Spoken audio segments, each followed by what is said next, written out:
आपको मेरा YouTube channel में स्वागत है। ने विभिन्न प्रकार के मकानों एवं बड़े बड़े भवनों को देखा है। आप सभी जानते हैं कि भवनों के दीवारें बहुत सारे ईंटों को जोड़कर बनाए जाते हैं। उसी प्रकार हम लोग का जीव जंतु का पेड़ पौधे का भी अनेक छोटी छोटी सजीव इकाई से बनी होती है, उसे हम कोशिका कहते हैं। आज हम कोशिका के बारे में चर्चा करेंगे।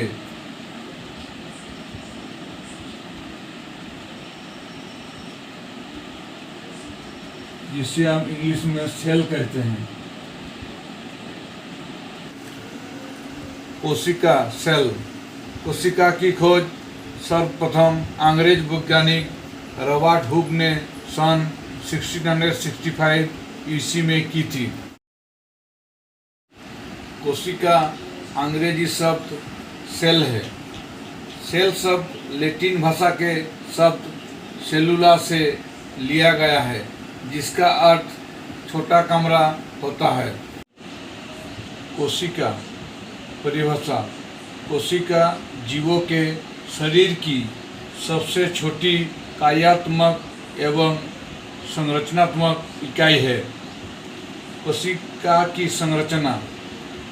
कोशिका विभिन्न आकारों की होती है, जो 0.1 माइक्रोमीटर से 1 मीटर तक की होती है।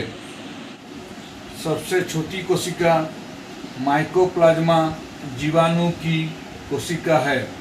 सबसे बड़ी कोशिका शुतुरमुर्ग के अंडे की कोशिका है। सबसे लंबी कोशिका तंत्रिका तंत्र की कोशिका है। एक कोशिकीय जीव।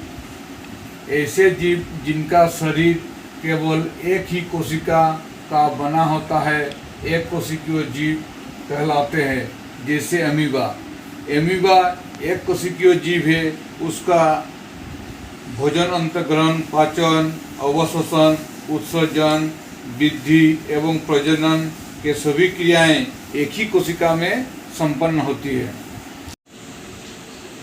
बहुकोशिकीय जीव। ऐसे जीव जिनका शरीर अनेक कोशिकाओं से मिलकर बना होता है, बहुकोशिकीय जीव कहलाते हैं, जैसे मनुष्य, हाथी, सभी जंतुओं, सभी पेड़ पौधे आदि जो बहुकोशिकीय जीव है।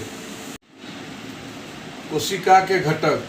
कोशिकाओं के 3 प्रमुख घटक है: कोशिका झिल्ली, कोशिका द्रव्य और केंद्रक। कोशिका झिल्ली जंतु कोशिका की सबसे बाहरी परत है, जबकि पौधों में इस झिल्ली के बाहर एक और मोटी परत पाई जाती है, जिसे कोशिका भित्ति कहते हैं।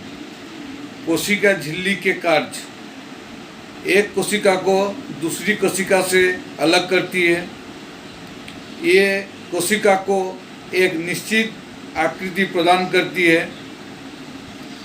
अंदर की कोशिकाओं को सुरक्षा प्रदान करती है। कोशिका द्रव्य जेली जैसा पदार्थ है, जो कोशिका झिल्ली एवं केंद्रक के बीच में पाया जाता है। ये दानेदार, अर्ध तरल, अर्ध पारदर्शक, जिसमें विभिन्न कोशिकाएं पाए जाते हैं, जैसे माइटोकॉन्ड्रिया, गल्जिकाय, राइबोसोम, हरित लवक, रसदानी आदि। केंद्रक, जिसको हम लोग इंग्लिश में न्यूक्लियस बोलते हैं, ये कोशिका का सजीव संगठक है, जो प्राय कोशिका के मध्य में स्थित होता है। यह गोलाकार होता है। विकसित केंद्रक दोहरी केंद्रक झिल्ली से घिरा होता है। केंद्रक झिल्ली के अंदर केंद्रक द्रव्य पाया जाता है। कोशिका द्रव्य और केंद्रक द्रव्य मिलकर जीव द्रव्य बनाता है, जिसको हम लोग इंग्लिश में प्रोटोप्लाज्म कहते हैं। केंद्रिका, केंद्रक के अंदर एक छोटी सघन संरचना जिसे केंद्रिका इंग्लिश में हम लोग उसे न्यूक्लियोलस कहते हैं। इसके अतिरिक्त केंद्र में धागा के समान संरचनाएं भी होती है जो आनुवंशिक गुणों को जनक से पीढ़ी दर पीढ़ी स्थानांतरित करते हैं। इन्हें गुणसूत्र कहते हैं। जंतु एवं पादप कोशिका की तुलना। इसमें जंतु कोशिका का चित्र दिया हुआ, इधर पादप कोशिका का।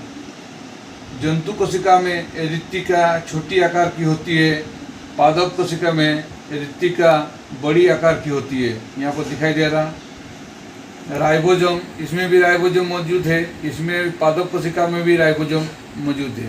प्लाज्मा झिल्ली, जंतु कोशिका का जो बाहरी जो झिल्ली है उसको हम लोग प्लाज्मा झिल्ली करते हैं। पादप कोशिका का में कोशिका भित्ति के अंदर में प्लाज्मा झिल्ली होता है। इसमें भी गल्जिका है, इसमें भी गल्जिका है।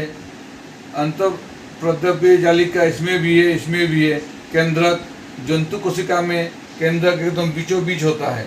पादप कोशिका में केंद्रक बीच से थोड़ा हट करके साइड में होते हैं। केंद्रक के अंदर इसमें भी केंद्रिका है, इसमें भी केंद्रिका है, जिसको हम लोग इंग्लिश में न्यूक्लियस बोलते हैं। कोशिका द्रव्य इसमें है, कोशिका द्रव्य इसमें भी है। माइटोकॉन्ड्रिया जंतु कोशिका में भी है, पादप कोशिका में भी है। इसमें जो है हरित लवक केवल पादप कोशिका में भी पाया जाता है और कोशिका भित्ति, इसमें हम लोग दोनों का अंतर भी कर सकते हैं। इसमें तो चित्र में पूरा क्लियर दिया हुआ है, जो हम लोग हरा से लिखे हैं, दोनों में मौजूद है। पादप जंतु कोशिका में भी मौजूद है और पादप कोशिका में भी मौजूद है। जिसमें रेड कलर में जो हम लोग लाल से जो हम लोग लिखे हैं वही उसमें अंतर है। जिसमें इसमें रिक्तिका छोटी है, इसमें रिक्तिका बड़ी है।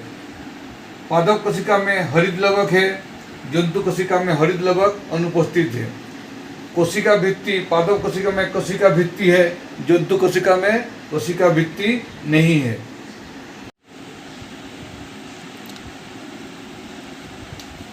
जंतु एवं पादप कोशिका की तुलना। पादप कोशिका, जंतु कोशिका, इसमें कोशिका भित्ति पाई जाती है। जंतु कोशिका में कोशिका भित्ति नहीं पाई जाती है।